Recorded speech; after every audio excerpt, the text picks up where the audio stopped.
Okay, so today we're going to talk about basic and limit comparison tests, which are just a few simple tests to see if a function converges or diverges as it approaches infinity.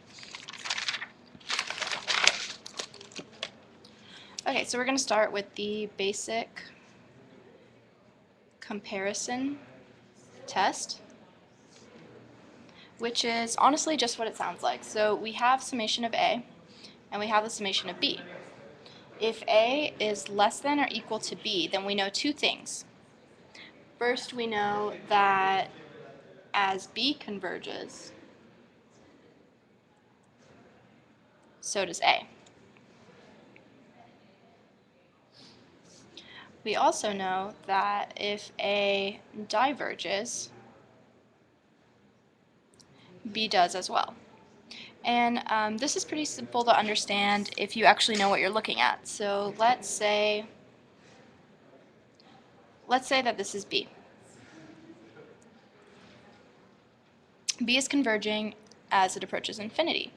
If we know that A is less than B, we know that A is somewhere in here, meaning that it has to converge along with B. Let's say that we have something like this, where A is diverging. If the summation of B is greater than A, it has to diverge in order to completely encompass the graph of A. So it's pretty easy to understand if you actually know what you're looking at. So let's do a few examples. Okay, so first we can do something a little simpler. 1 over 2k cubed plus 1. Now the problem that most students have is knowing what to compare their summation to. And I think that the easiest way is just to simplify what you're given. This is pretty similar to 1 over k cubed. Since this denominator is larger than the one we're comparing it to, we know that this entire thing is going to be less than, because 1 divided by a larger number is a smaller number. So now we're going to take a look at the summation of 1 over k cubed. We know that this converges due to the p-test. And the p-test says that if this value is greater than 1, then we know that the series converges.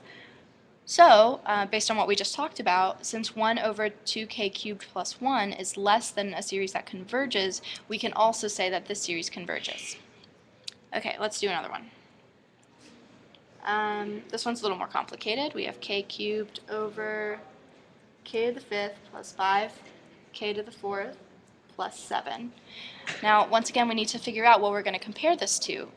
So we see that we have k cubed over k to the 5th. These are the most important functions in the whole series.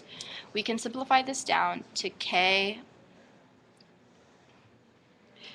we can simplify this down to 1 over k squared.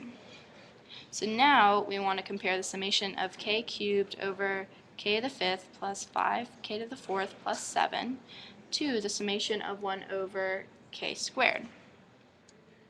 We know that it's less than because this denominator is larger. So now we're going to take a look at this. We have the summation of 1 over k squared.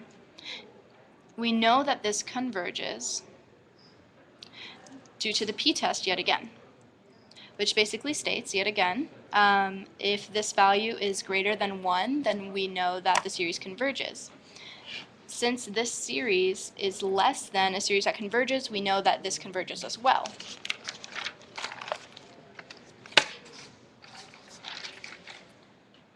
Okay, so let's look at one more example. We have summation of 3k plus 1. This one's a little more tricky, so you have to have a special way of thinking about it. Let's look at 1 over 4k. We know that 1 over 4k is the same thing as 1 over 3k plus k. 1 over 3k plus k is going to be less than 1 over 3k plus 1 because this denominator is larger. So let's take a look at 1 over 3k plus k. We're going to look at the summation of 1 over 4k. This is the same thing as 1/4 times the summation of 1 over k. We know that the summation of 1 over k diverges because it is a harmonic series, and we just know that as a fact. Since 1 over 3k plus 1 is greater than a series that diverges, we can say that this series diverges as well. Okay, so let's switch gears a little bit and look at the limit comparison test.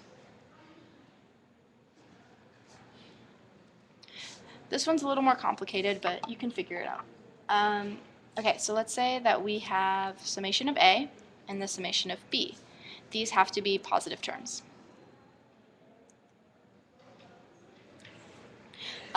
This theorem says that if we take the limit as it approaches infinity of A over B, and this approaches L, and L is a positive number,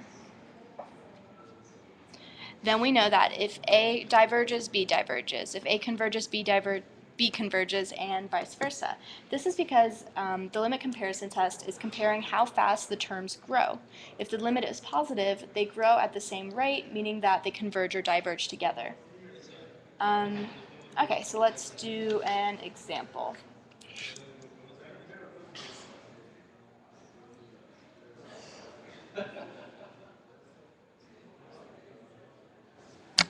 Okay, yet again, we have to know what we're going to be dividing this by. So let's just simplify what we're given. We have 1 over 5 to the k. So now we're going to be taking the limit of 1 over 5 to the k minus 3 divided by 1 over 5 to the k. We know that this is the same thing as 5 to the k over 5 to the k minus 3. All right, so we're going to factor out 5 to the k on the top and 5 to the k in the denominator, and we get 1 minus 3 over 5 to the k. These cancel each other out.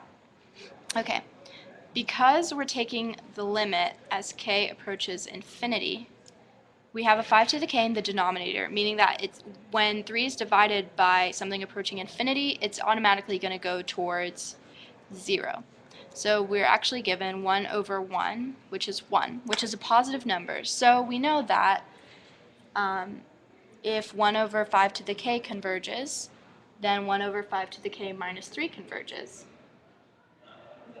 And 1 over 5 to the k does converge, so we can say the summation of 1 over 5 to the k minus 3 converges as well.